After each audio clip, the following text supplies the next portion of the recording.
شرزا خان نے بانو کا پہلا وار اپنی تلوار پر روکا اور اس کا سارا جسم جھنجھنا اٹھا۔ ضرب بہت شدید تھی، اگر وہ فوراً ہی تیزی سے پیچھے نہ ہٹ جاتا تو تلوار اس کے ہاتھ سے گر جاتی۔ یوں بھی وہ اب خاصا تھک گیا تھا اور بانو تازہ دم نظر آتی تھی۔ شرزا خان کے پیچھے ہٹتے ہی بانو پھر اس پر جھپٹی۔ اس کی تلوار کا وار روکتے ہوئے شرزا خان سنبھلنے کی کوشش میں لڑکھڑایا اور پھر زمین پر گر گیا۔ بانو نے اسے اٹھنے کا موقع نہیں دیا۔ شرزا خان نے اس کا وار پھر اپنی تلوار پر روکا، لیکن اس بار بانو نے مزید وار کرنے کی بجائے تلوار پر اپنے جسم کا بوجھ ڈال دیا۔ شرزا خان زمین پر چت پڑا تھا اور بانو دائیں جانب گھٹنوں کے بل زمین پر بیٹھی ہوئی اپنی تلوار پر دباؤ ڈال رہی تھی۔ شرزا خان کی تلوار لمحہ با لمحہ نیچے ہوتی جا رہی تھی۔ مقابلے سے پہلے جن شرائط کا اعلان کیا گیا تھا ان میں ایک شرط یہ بھی تھی کہ دونوں فریقوں کو شکست قبول کر کے اپنی زندگی بچانے کا حق حاصل ہے۔ شرزا خان اس شرط سے فائدہ اٹھا کر اپنی زندگی بچا سکتا تھا، مگر اس نے ایسا نہیں کیا۔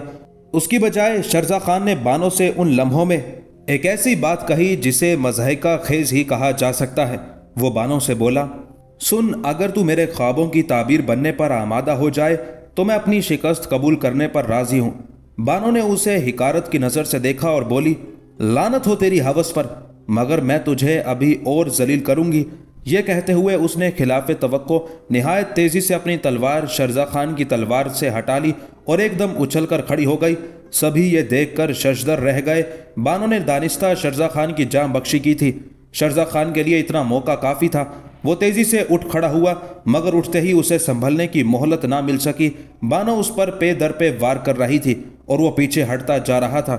اب وہ اس جگہ تک پہنچ چکا تھا جہاں اس کی ڈھال پڑی ہوئی تھی۔ ڈھال اٹھا لے، میں تجھے مہلت دیتی ہوں، ورنہ تیرا جسم زخموں سے بھر جائے گا۔ بانو نے اپنا ہاتھ روک کر شرزا خان سے کہا۔ شرزا خان نے قریب ہی زمین پر پڑی ہوئی ڈھال اٹھانے کی بجائے اس موقع سے فائدہ اٹھانا چاہا، مگر بانو غافل نہیں تھی۔ وہ تیزی سے جھک گئی۔ اگر اسے لمحے بھر کو بھی دیر ہو جاتی تو اس کا سر تن سے جدا ہو جاتا۔ دیکھ، میں تجھے آخری بار موقع دے رہی ہوں، ورنہ پھر مجبور ہو جاؤں گی، بانو نے تیزی سے دور ہٹتے ہوئے کہا۔ یہ بات اب کسی سے چھپی نہ رہی تھی کہ بانو رعایت سے کام لے رہی ہے، مگر کچھ دیر بعد ہی لوگوں نے شرزا خان کے منہ سے ہلکی سی چیخ نکلتے سنی۔ بانو کی تلوار کی نوک نے اس کے بائیں بازو پر گہرا چرکا لگایا تھا۔ شرزا خان کی بائیں آستین پھٹ گئی اور بازو برہنہ ہو گیا۔ چند ہی لمحے بعد بانو نے پھر اسی زخمی بازو کو نشانہ بنایا اور اسی کے ساتھ ایک ایسی بھرپور ضرب لگائی کہ اس ضرب سے بچنے اور اسے روکنے کی خاطر شرزا خان کو جھک جانا پڑا۔ اسی وقت اس کی پنڈلی پر بھرپور ٹھوکر پڑی اور وہ زمین پر گر پڑا۔ تلوار اس کے ہاتھ سے چھوٹ گئی۔ مجبوراً اسے بانو کے حملے سے بچنے کے لیے ڈھال اٹھانا پڑی۔ اس نے بانو کا وار ڈھال پر روکا اور لیٹے لیٹے ہی قریب پڑی ہوئی تلوار کی طرف ہاتھ بڑھایا۔ بانو نے ٹھوکر مار کر اس کی تلوار دور پھینک دی۔ مقابلہ اس وقت تک جاری رہنا تھا جب تک ان دونوں میں سے کوئی ایک شکست قبول نہ کر لیتا، مگر معلوم یہ ہو رہا تھا کہ شکست کی ذلت برداشت کرنے کی بجائے شرزا خان اپنی جان دے دے گا۔ بانو اب اس سے یوں کھیل رہی تھی جیسے بلی چوہے سے کھیلتی ہے۔ اس نے شرزا خان کو اٹھ کر کھڑے ہونے کا موقع تو دے دیا تھا، مگر زمین پر پڑی ہوئی تلوار نہیں اٹھانے دی تھی۔ شرزا خان کا جسم خون اور پسینے میں بھیگا ہوا تھا اور سانس بھی بے قابو تھا۔ بانو اسے آرام کا موقع نہیں دے رہی تھی۔ کچھ دیر بعد لوگوں نے اس حیرت انگیز لڑائی کا ایک اور ناقابل یقین منظر دیکھا اور ان کے سانس جیسے رک گئے۔ سارے دربار پر سناٹا چھا گیا۔ بانو نے ایسا ہی خطرناک قدم اٹھایا تھا۔ اس نے اپنی تلوار شرزا خان کی طرف اچھال دی تھی جسے شرزا خان نے لپک لیا تھا۔ اب وہ شرزا خان سے کچھ فاصلے پر نہتی کھڑی ہوئی تھی، نہ اس کے ہاتھ میں ڈھال تھی نہ تلوار۔ بانو کا یہ عمل اہل دربار کے خیال میں خودکشی کے مترادف تھا۔ اس وقت لوگوں کے ذہن سے یہ بات نکل ہی گئی تھی کہ مقابلے کے آغاز میں بھی تقریباً ایسی ہی صورتحال تھی۔ فرق صرف یہ تھا کہ اس وقت تلوار ہاتھ میں ہونے کے باوجود بانو نے اسے استعمال نہیں کیا تھا اور اب تلوار ہاتھ میں نہ تھی۔ کسی نہتے پر حملہ کرنا بہادروں کے نزدیک بزدلی ہے اور بانو اپنے حریف شرزا خان کو بزدل ہی ثابت کرنا چاہتی تھی۔ تلوار ہاتھ میں آتے ہی شرزا خان میں جیسے نئی زندگی آ گئی۔ وہ بانو کی طرف دیکھ کر چیخا، اب میں تجھے زندہ نہیں چھوڑوں گا۔ غصے کے عالم میں شرزا خان کو آداب دربار کا بھی ہوش نہیں رہا تھا۔ میرے دربار نے اس نازیبہ حرکت پر شرزا خان کو جھڑکا۔ ابو الحسن تاناشاہ کو اس وقت اتنا ہوش نہ تھا کہ اس بے ادبی کو محسوس کرتا۔ اس کا سبب بانو سے اس کی جذباتی وابستگی تھی۔ بانو کو اس نے بہرحال اپنی بیٹی بنایا تھا، وہ بانو کے فن حرب پر حیران تھا۔ تاناشاہی کیا، خود بانو کے باپ راؤ عبد الرزاق کو بھی اندازہ نہ تھا کہ فن حرب میں بانو اس درجہ کامل ہو چکی ہے۔ جب مقابلہ شروع ہونے والا تھا تو تاناشاہ کو یہی گمان تھا کہ کچھ دیر میں بانو اپنی شکست مان لے گی، لیکن اب اس کے جذبات و احساسات قطعی مختلف تھے۔ تاناشاہ نے دیکھا کہ میرے دربار کی پھٹکار سننے کے بعد شرزا خان لمحے کو ٹھٹکا، پھر کسی بدکے ہوئے گھوڑے کی طرح بانو کی طرف لپکا۔ بانو بڑے سکون سے اپنی جگہ کھڑی رہی، اس نے ذرا حرکت نہ کی۔ شرزا خان تلوار سیدھی کیے جس طرح بانو کی طرف لپکا تھا، اسے دیکھ کر ہر شخص بآسانی سمجھ سکتا تھا کہ وہ بانو کو قتل کر دینا چاہتا ہے۔ شرزا خان اور بانو میں بامشکل ایک نیزے کا فاصلہ رہ گیا تھا کہ بانو انتہائی تیزی کے ساتھ سامنے سے ہٹ کر شرزا خان کی بائیں جانب ہو گئی۔ شرزا خان اپنے ہی زور میں آگے بڑھتا چلا گیا اور جب وہ بانو کے قریب سے گزرا تو منہ کے بل زمین پر آ رہا۔ بانو نے اس کی دونوں ٹانگوں کے درمیان اپنی ایک ٹانگ پھنسا کر اسے گرا دیا تھا۔ یہ سب کچھ چند لمحوں میں ہو گیا اور کوہنیوں میں کافی چوٹیں آئی۔ وہ کراہتا ہوا اٹھ ہی رہا تھا کہ اسے پھر زمین بوس ہونا پڑا۔ پشت پر پڑنے والی لات کی ضرب اتنی ہی شدید تھی۔ اس بار شرزا خان کا ماتھا زمین سے ٹکرایا اور اس کا سر پھٹ گیا۔ اس نے ایک بار زمین سے سر اٹھایا، اس کا چہرہ خون میں ڈوبا ہوا تھا۔ اس نے کوہنیوں کے بل پھر اٹھنے کی کوشش کی، مگر اب اس کی جان نہیں رہی تھی۔ وہ اوندھا زمین پر گر پڑا اور اس کا جسم بے حرکت ہو گیا اور وہ بے ہوش ہو چکا تھا۔ سارا دربار تحسین و آفرین سے گونج اٹھا۔ شرائط کے مطابق بانو یہ خوفناک مقابلہ جیت چکی تھی۔ شرائط میں یہ شرط بھی تھی کہ لڑتے لڑتے دونوں فریقوں میں سے کوئی ہوش کھو بیٹھا تو اسے شکست خوردہ تسلیم کیا جائے گا۔ بانو نے جھک کر شرزا خان کے قریب پڑی ہوئی اپنی تلوار اٹھائی اور پھر ابو الحسن تاناشاہ کے تخت کی طرف بڑھی۔ قریب پہنچ کر اس نے تلوار زمین پر رکھ دی، پھر تعظیماً تاناشاہ کے سامنے جھک گئی۔ تاناشاہ جوش جذبات میں اپنے تخت سے اتر آیا، پھر بانو کے قریب پہنچ کر شفقت سے اس کے سر پر ہاتھ رکھا اور بولا، ہمیں خبر نہیں تھی کہ ہماری بیٹی میں ایسے جوہر چھپے ہوئے ہیں۔ یہ کہتے ہوئے اس نے اپنے گلے سے موتیوں کا ایک ہار اتار کر بانو کو پہنا دیا۔ بادشاہ کی اس عنایت پر بانو ایک بار پھر تعظیم میں جھکی اور بادشاہ کی عطا پر شکر گزاری کا اظہار کیا۔ اس دوران میں میرے دربار کے حکم پر سپاہی زخمی اور بے ہوش شرزا خان کو وہاں سے اٹھا کر لے جا چکے تھے۔ اس واقعے کے دوسرے ہی روز ابو الحسن تاناشاہ نے بانو کو اپنی فوج میں کماندار کا عہدہ دے دیا اور وہ اس نئی ذمہ داری کے معاملات سے نمٹنے میں مصروف ہو گئی۔ چند روز بعد شرزا خان جسمانی طور پر تو صحت مند ہو گیا، مگر اس کی روح بیمار ہی رہی۔ بانو سے شرمناک شکست کھانے کے بعد اب اس کا حیدرآباد میں مزید رہنا دوبر ہو گیا تھا۔ اس نے ابو الحسن شاہ سے درخواست کی کہ اسے اس کے باپ کے پاس گڑھی سیڑم جانے کی اجازت دے دی جائے۔ یہ علاقے پہلے مغل تاجدار شہنشاہ عالمگیر کے زیر نگی تھے، مگر تاناشاہ نے ایک موقع سے فائدہ اٹھا کر اسے قطب شاہی سلطنت میں شامل کر لیا تھا۔ شرزا خان کی درخواست بادشاہ نے قبول کر لی۔ جس دن شرزا خان کو گڑھی سیڑم جانے کی اجازت ملی، اس کے دوسرے ہی دن سر شام وہ حیدرآباد سے گڑھی سیڑم کی طرف روانہ ہو گیا۔ اس کے ہمراہ اس کی دونوں جوان اور حسین بیویاں بھی تھیں۔ ان میں سے ایک بے اولاد تھی اور دوسری چند ماہ بعد ماں بننے والی تھی۔ حیدرآباد سے تقریباً 10-12 فرسخ نکل آنے کے بعد ہی شرزا خان نے پڑاؤ ڈالنے کا حکم دے دیا۔ مناسب جگہ دیکھ کر خیمے لگا دیے گئے۔ شرزا خان نے اپنا خیمہ الگ نصب کرایا۔ دونوں بیویوں کے خیمے دائیں بائیں تھے۔ یہ پہلا موقع تھا کہ سفر کے دوران میں اس نے ایسا کیا تھا۔ اس کی بڑی بیوی نسترن کو یہ شاک گزرا۔ نسترن حسین تھی اور اسے اپنے حسن پر ناز تھا۔ شرزا خان بھی اسے پسند کرتا تھا۔ جب دورے میں چلتا تو شرزا خان اسی کو اپنا ساقی بناتا، مگر سفر میں وہ کبھی شراب کو ہاتھ نہیں لگاتا تھا۔ یہ بھی نئی بات تھی کہ اس شب شرزا خان نے اپنا یہ اصول توڑ دیا۔ نسترن بڑی مشکل سے اس کے خیمے میں آنے پر آمادہ ہوئی۔ جب رات کا ایک پہر گزر گیا تو شرزا خان نے نسترن سے اس کے خیمے میں جانے کو کہا۔ نسترن ایک ادا سے بولی، ہم تو نہیں جائیں گے، ہم تنہا نہیں رہیں گے اس خیمے میں۔ شرزا خان یہ سن کر بگڑ گیا۔ بے وقوف عورت، ضد نہ کر، میں نے تیرے لیے الگ خیمہ لگوایا ہے تو اس کا کوئی سبب ہے۔ نسترن بادستور اٹھلاتی رہی۔ تو بتا دو نا سبب، کیا یہاں تمہارے خیمے میں آج رات کوئی اور چاند اترنے والا ہے؟ یہ کہتے ہوئے وہ کوہنی کے بل مسند پر نیم دراز ہو گئی۔ شرزا خان اس حرکت پر اور بھی چراغپا ہو گیا اور تقریباً چیخ اٹھا، اٹھ جا یہاں سے ورنہ میں تجھے بالوں سے پکڑ کر گھسیٹتا ہوا تیرے خیمے تک لے جاؤں گا۔ آخر نسترن کو وہاں سے جانا پڑا اس کے پھول جیسے رخسار پر شرزا خان کی انگلیوں کے نشان تھے اور آنکھوں میں آنسو۔ نسترن چلی گئی تو شرزا خان اپنے خیمے سے نکلا۔ خیمے کے در پر 2 سپاہی پہرا دے رہے تھے۔ انہی میں سے ایک شرزا خان کو دیکھتے ہی ایک طرف لپک گیا۔ شرزا خان دوبارہ خیمے میں چلا گیا اور اپنی کمر سے تلوار باندھنے لگا۔ خنجر اس کے پٹکے میں پہلے ہی موجود تھا۔ جب وہ دوبارہ خیمے سے نکلا تو خیمے کے در پر ایک سپاہی گھوڑے کی باگ تھامے کھڑا ہوا تھا۔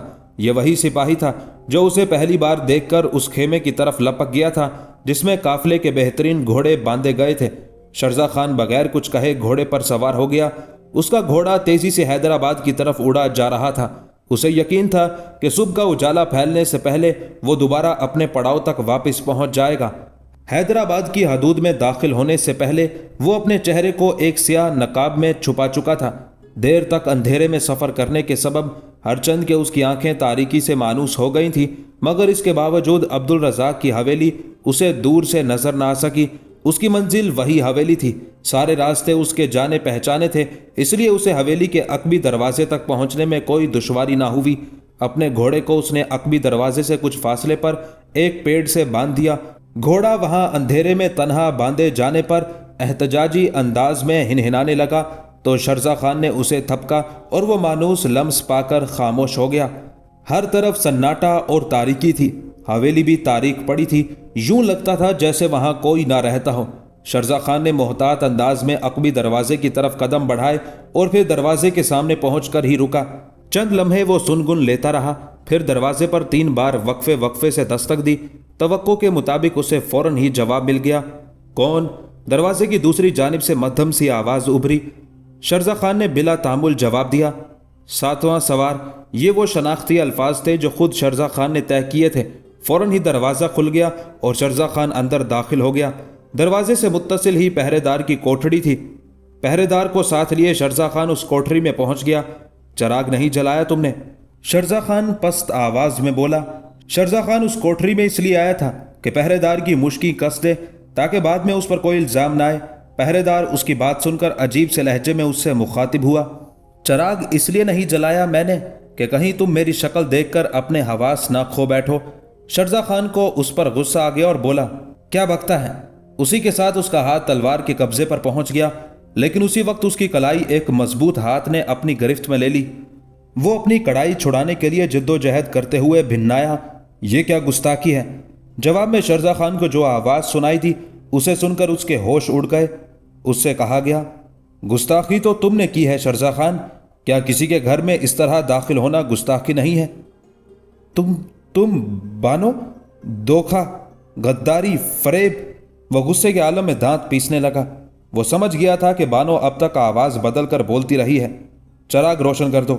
بانو کی آواز پھر ابھری اور اسی کے ساتھ اس نے شرزا خان کی کلائی چھوڑ دی۔ اسی وقت شرزا خان کو اپنی پشت پر چبھن محسوس ہوئی۔ بانو نے اسے پھر مخاطب کیا، تم جس طرح کھڑے ہو اسی طرح کھڑے رہو، اپنی جگہ سے حرکت نہ کرنا، تمہاری پشت پر میری تلوار کی نوک رکھی ہے۔ شرزا خان جیسے پتھر کا ہو گیا۔ چند ہی لمحے بعد کوٹھڑی روشن ہو گئی۔ کوٹھڑی میں اسے اپنے سامنے ہی وہ پہرے دار کھڑا ہوا نظر آیا جسے اس نے بطور رشوت ایک قیمتی خنجر دیا تھا۔ اس خنجر کا دستہ خالص سونے کا تھا۔ وہی خنجر اس وقت پہرے دار کے ہاتھ میں نظر آ رہا تھا۔ بانو کی آواز چند ساتھ بعد پھر شرزا خان کو اپنے عقب سے سنائی دی، شرزا خان، مال و زر سے انسانوں کی وفاداریاں نہیں خریدی جا سکتی، اس کے لیے ان کے دل جیتے جاتے ہیں۔ مجھے تمہاری سازش کا علم اسی دن ہو گیا تھا جب تم نے میرے اس نمک خوار کو یہ خنجر دیا تھا۔ اب اگر یہی خنجر تمہارے سینے میں پیوست کر دیا جائے تو کیسا رہے؟ میں تمہاری چال کو تم ہی پر الٹ دوں گی، کوئی بھی تمہارے قتل کا شبہ مجھ پر نہ کر سکے گا۔ نہیں، شرزا خان بے اختیار خوف زدہ سی آواز میں چیخ اٹھا۔ بانو نے اسے ڈانٹ دیا، آہستہ بولو، میں نہیں چاہتی کہ میرے والد کے آرام میں خلل پڑے، ورنہ تمہیں اوپر اپنے کمرے تک آنے دیتی۔ چند لمحے توقف کے بعد اس نے پہرے دار کو حکم دیا، شرزا خان کو غیر مسلح کر دو۔ اسی کے ساتھ اس نے شرزا خان کو دھمکی دی، تم ذرا بھی ہلے تو تمہارا کام تمام کر دیا جائے گا۔ پہرے دار حکم کی تعمیل میں آگے بڑھا۔ شرزا خان بے بس ہو چکا تھا، اس لیے کچھ بھی نہ کر سکا۔ پہرے دار نے اس کی نیام سے تلوار نکال لی اور پٹکے سے خنجر بھی کھینچ لیا، پھر وہ پیچھے ہٹ گیا۔